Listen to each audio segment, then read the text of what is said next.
You talking about the Asmongold stuff or ignoring it for now? You talking about the Ohio drama about him saying people should just get out? I don't know the full like context of all that. I haven't watched all of it, but I saw a lot of people were talking about it. I imagine his take was like people need to get out of Ohio no matter what. But I just don't think he realizes people can't just like uproot themselves. Like it's very, very difficult for a normal person that's not like a super well-off streamer or like really fortunate to just completely uproot their whole fucking life, even when it is life-threatening circumstances like it is there. Like no one can just like really do that. He said he realizes that.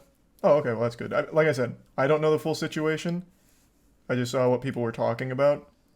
I'm assuming most people know that you can't just uproot your whole fucking life and move, especially not in that area because you can't even sell your house. No one's going to be moving to East Palestine, Ohio after all this. So you can't even sell your house to get some money back to move. You're trapped. If you're just working like a normal 9 to 5, you're a homeowner in East Palestine, you can't. You are literally fucking trapped. No one's going to buy your house. You're fucked. You got to hope like you have a nest egg or something if you're trying to get out of there quickly. Or a backup plan for a job. What's happening in Ohio? What? The train derailment. Train derailment in East Palestine, Ohio. What do you mean what's happening in Ohio? I feel like everyone knows about that now. Contaminated the entire area. Killed a ton of, like, animals. All the water there is fucking ruined. You don't know this situation? I can't tell if you're just joking around or not.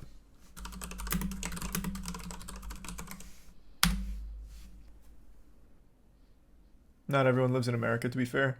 Well, that's true. I feel like this is still just kind of international news, though. Most people are laughing about how poor America's infrastructure is, and they have every right to. Our trains are like fucking Civil War era and haven't been maintained at all.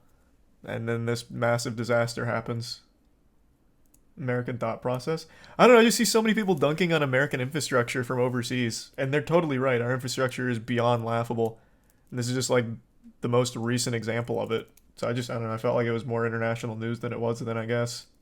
Because, I mean, they're calling it, like, America's Chernobyl. Like, actually, a lot of people are saying that now. At first, I thought that was well overblown fear-mongering, but as this has continued, it doesn't sound too far-fetched. So I just felt like America's Chernobyl is a pretty big deal that would have been overseas as well. It's going to affect people there for generations. Not only there, man, it affects a lot of places. That shit was, like, not isolated to just East Palestine, Ohio. That shit was fucking everywhere. Worst fucking take, mini Chernobyl.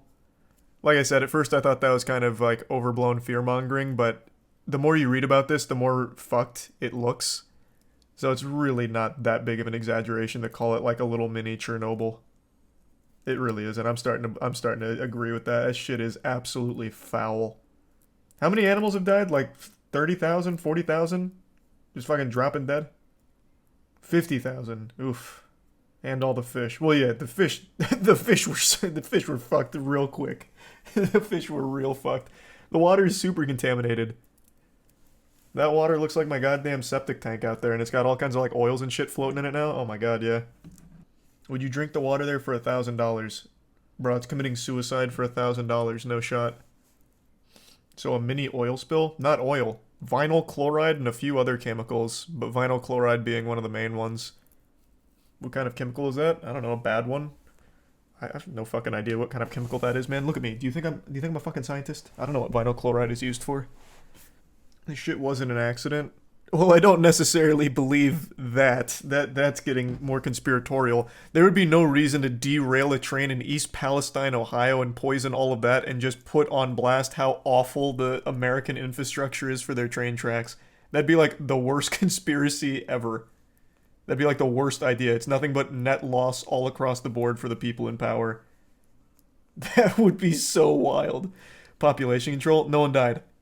They will die over time, as everyone will, though I imagine they're going to start contracting some pretty serious diseases over the course of the next few generations in that area because of all the toxins that this shit just released.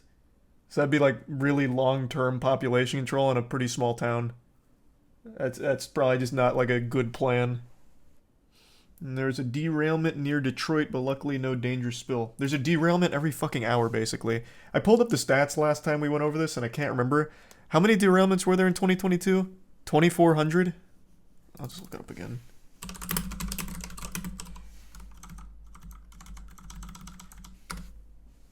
Oh, 1,044. And we're already on pace to do that or better this year.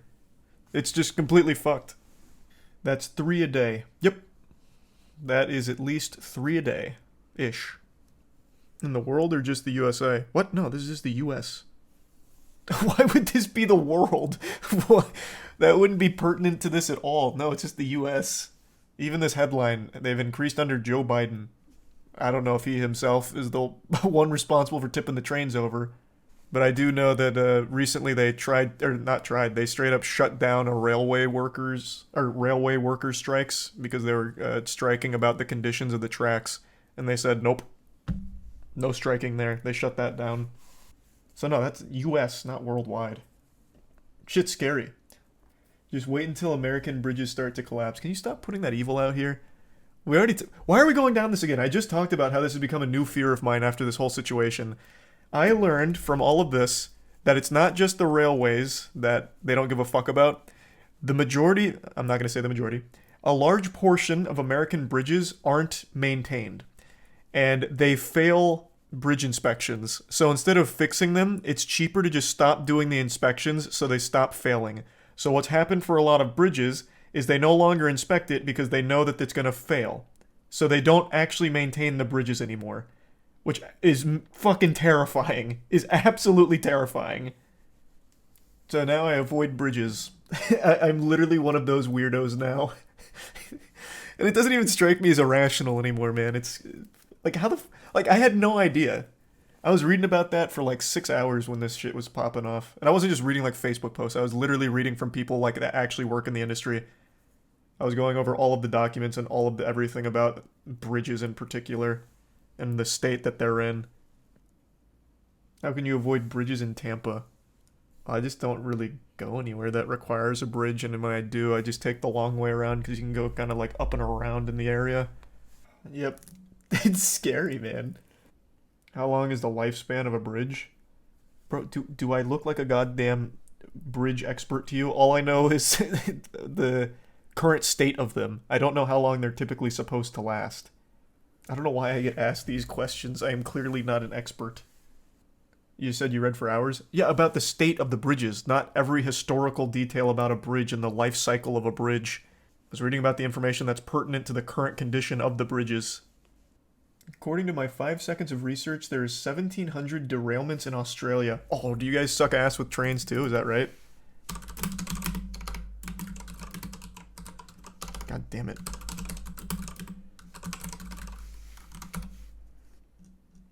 Where should I be going for the Australian statistics? I guess probably here, right? This seems like the most reliable one. Oh man, I gotta download the PDF for this. This shit is official. Can I just get the cliff notes? Is the 1,700 accurate? Are they counting intentional train derailments in these numbers? For the Australian one, couldn't tell you. This is the first time seeing this. For the US, I don't believe so. I think they made an exception for intentional derailments.